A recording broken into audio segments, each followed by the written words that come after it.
A hand snaked over Miranda Winter's shoulder and grabbed her roughly from behind. She cringed as the strong fingers, smelling heavily of nicotine, slammed painfully across her mouth. She tasted her own blood as her teeth cut into her lip. She tried to scream, managing only a muffled, garbled cry.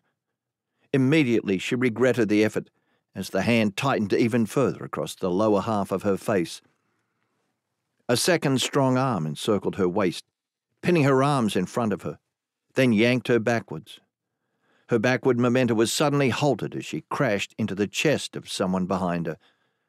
She felt the hot, foul-smelling breath against her cheek. In an instant her feet left the ground, and she felt herself carried backwards.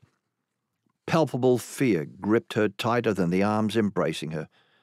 She could not move her head in any direction. She darted her eyes crazily from side to side, searching for someone, anyone who might see she was in trouble. She saw no one. Earlier, before the sun sank behind the Devil's Marbles, there were people everywhere, tourists mostly. Many strolled casually through the area, looking at the amazing rock formations, while others relaxed at their respective campsites, animatedly discussing the spectacle of a glorious sunset over the marbles as they enjoyed their ritual happy hour. A few, like Miranda, were young. Most were middle-aged, and a few were elderly. All were filled with wonderment at the rich red, yellow, and orange hues draped like a fine transparent curtain across the western sky as the hot central Australian sun slowly settled below the distant horizon.